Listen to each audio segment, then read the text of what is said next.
Oke, selamat datang di Army Channel. Berjumpa kembali dengan Bang Army. Jadi pada video kali ini Bang Army mau sedikit berbagi informasi kepada adik-adik di luar sana. Ya, bisa dibilang tips lah kan. Dengan harapan mudah-mudahan tips ini bisa bermanfaat untuk adik-adik di luar sana yang mau mendaftar sebagai calon prajurit TNI, baik itu di TNI AD, AL maupun AU. Karena memang banyak yang bertanya ataupun memang banyak yang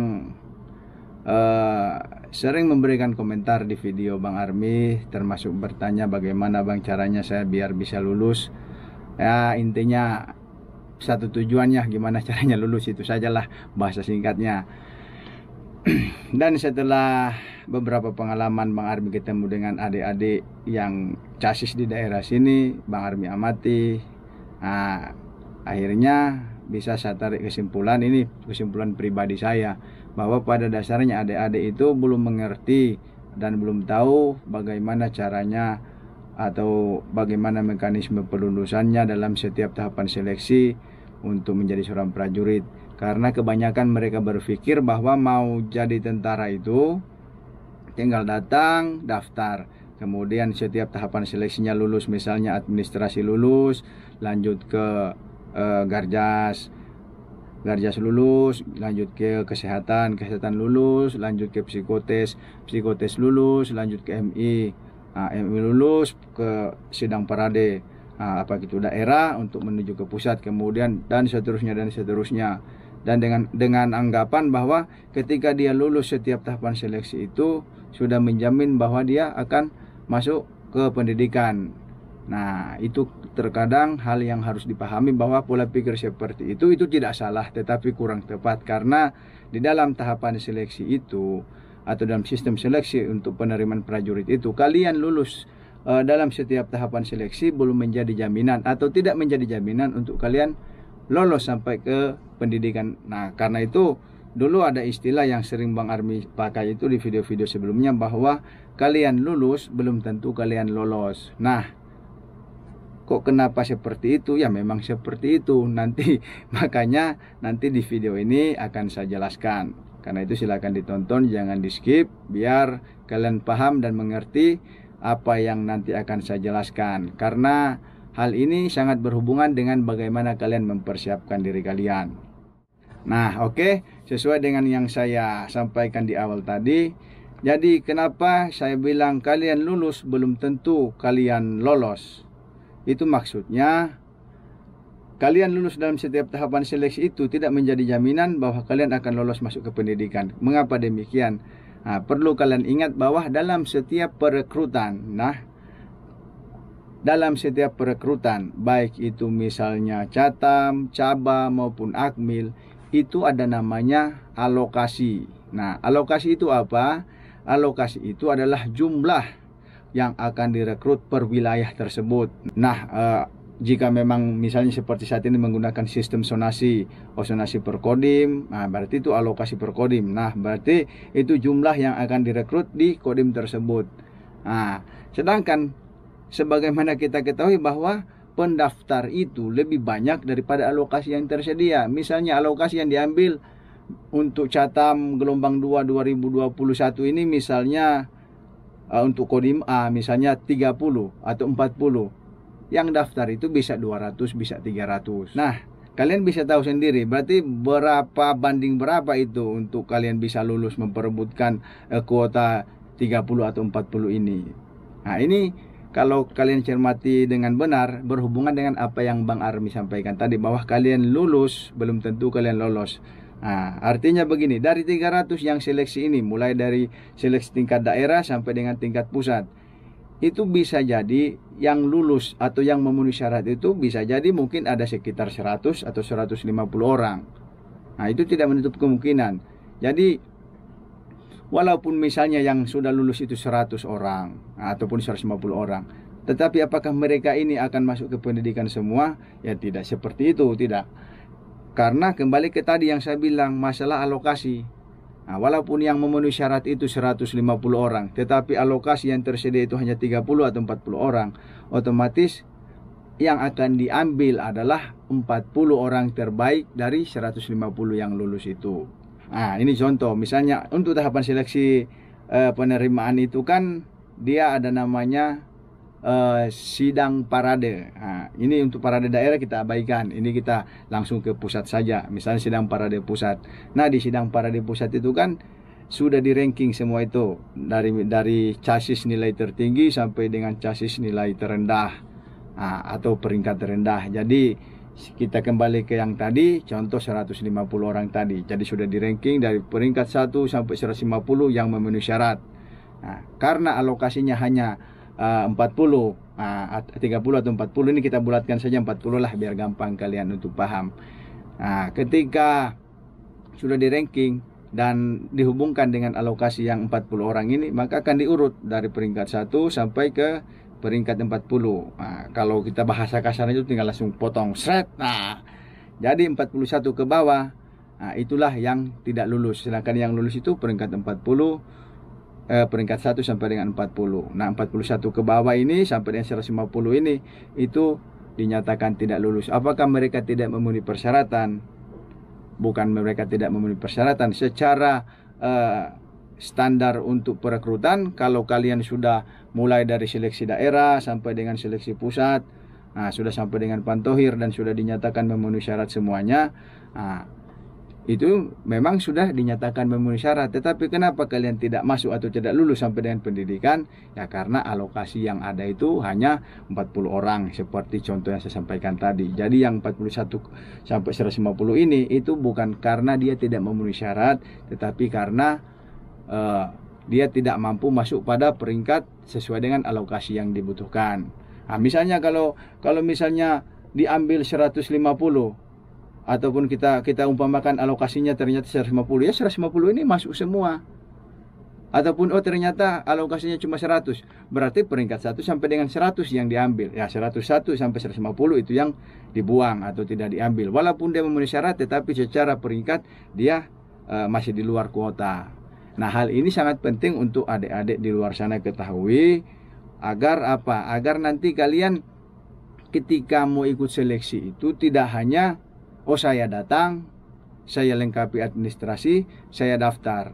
Nah, setiap tahapan kelulusan itu memang ada standar nilai kelulusannya. Jadi, seperti contoh misalnya kita ini di sekolah. Di sekolah kan misalnya dalam satu mata pelajaran itu, kalau nilai merah itu kan nilai 5. Nah, nilai 5 berarti kan tidak naik kelas kita. Kalau zaman saya dulu seperti itu. Nah, sedangkan untuk bisa naik kelas, minimal nilai terendah dalam setiap mata pelajaran itu 6. Nah, jadi sama di dalam perekrutan juga itu ada standar nilainya. Tetapi saya tidak tahu standar nilai setiap itemnya itu atau setiap materinya itu apa. Tetapi ini bayangan saja untuk kalian. Nah, jadi misalnya ini di sekolah kan kamu nilainya 6, temanmu nilainya 9. Untuk setiap mata pelajaran kamu 6, 7, temanmu 8, 9, 8, 9. Kalian berdua tetap sama-sama naik kelas. Cuma bedanya temanmu yang nilainya 8, 9 mungkin dia bisa jadi masuk dalam peringkat 10 besar. Sedangkan kamu yang nilainya 6, 7, 6, 7 ya tetap kamu naik kelas tetapi tidak ada peringkat. Bahkan mungkin peringkat terakhir. Nah tapi tetap sama-sama naik kelas. Nah sama di dalam tentara juga sama seperti itu. Jadi setiap standar kelulusan setiap item materi itu ada standar nilainya. Ini contoh saja misalnya Garjas nih. Misalnya Garjas kalau nilai kamu keseluruhan setelah diakumulasi sama peneliti itu 50. Nah, standar nilainya itu misalnya 50. Nah, nilaimu 50 ya tetap kamu lulus untuk seleksi Garjas. Temanmu yang nilainya 80 dia lulus juga. Begitupun materi yang lain. Nah, cuma bedanya apa? Kalau kamu lulus misalnya untuk setiap tahapan seleksi itu nilai kamu standar-standar saja, misalnya 50, kemudian 55, 60, setiap materi seleksi itu lulus dengan nilai standar, ya tetap kamu akan berlanjut sampai dengan seleksi akhir atau sidang parade.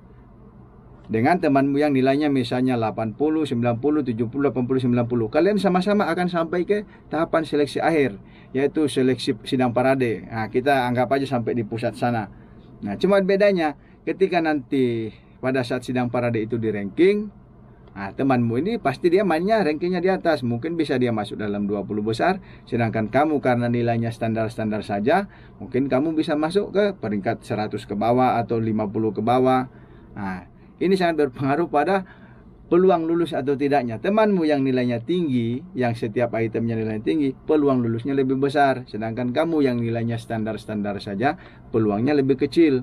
Belum lagi seandainya ternyata alokasinya tidak banyak. Misalnya seperti yang saya sampaikan tadi, tahu-taunya yang diambil itu cuma 40. Nah, teman kamu yang nilainya tinggi ini ya peluangnya lebih besar. Seandainya dia masuk 20 besar, ya dia sudah masuk dalam kuota yang mau diambil itu. Sedangkan kalau misalnya kamu karena nilainya standar, mungkin kamu peringkat ke 42, 43, sedangkan yang diambil cuma 40. Ya otomatis pasti kamu akan masuk pada kelompok yang dinyatakan gugur.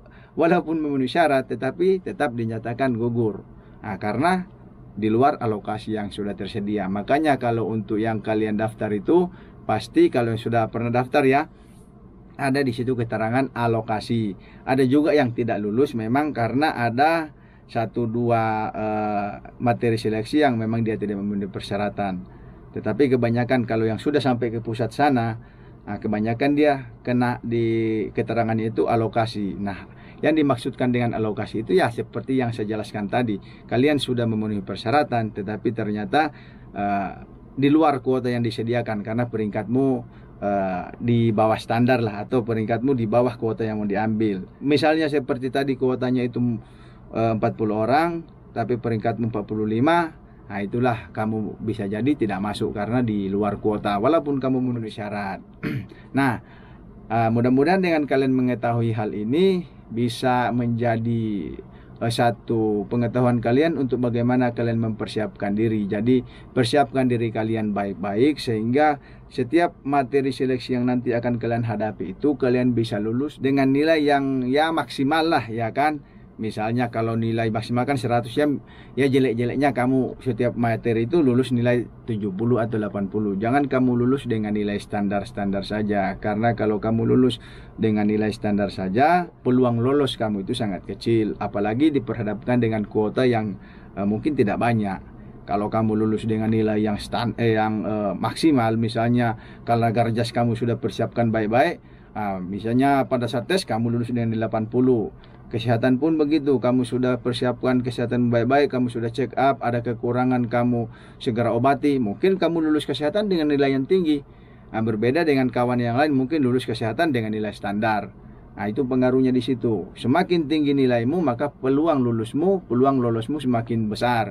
Sedangkan kalau yang lulus dengan nilai standar-standar saja, ya peluangnya mungkin agak kecil. Bisa jadi juga tidak ada peluang untuk lulus. Karena itu yang saya bilang tadi, yang daftar itu banyak, yang diambil sedikit. Kuota yang diperebutkan itu sangat sedikit, sedangkan peminat yang mendaftar itu sangat banyak. Jadi harapan saya dengan kalian menonton video ini, kalian bisa tahu dan sudah mengerti. Jangan hanya puas dengan lulus saja dalam setiap materi seleksi. Kalau kamu hanya lulus saja ya peluang kamu kecil. Kalau kamu lulus dengan nilai standar, usahakan kamu lulus tapi maksimal. Jadi harapan saya ketika kalian sudah menonton ini, kalian sudah bisa memprediksi, ini saya pasti lulus. Ini saya peluang saya agak kecil. Dari mana kalian bisa memprediksi? Ya dari hasil kalian. Biasanya kan pada saat seleksi ya kamu misalnya Garjas. Kalau kamu Garjas, kamu pada saat lari ya minimal kamu 3-4 orang di depan. Pada saat misalnya push up, pull up, nilai kamu bisa mungkin ya hampir 100, kalau bisa 100. Sudah berarti untuk nilai Garjas ya pasti tinggi. Ditambah lagi misalnya setelah postur tidak ada masalah.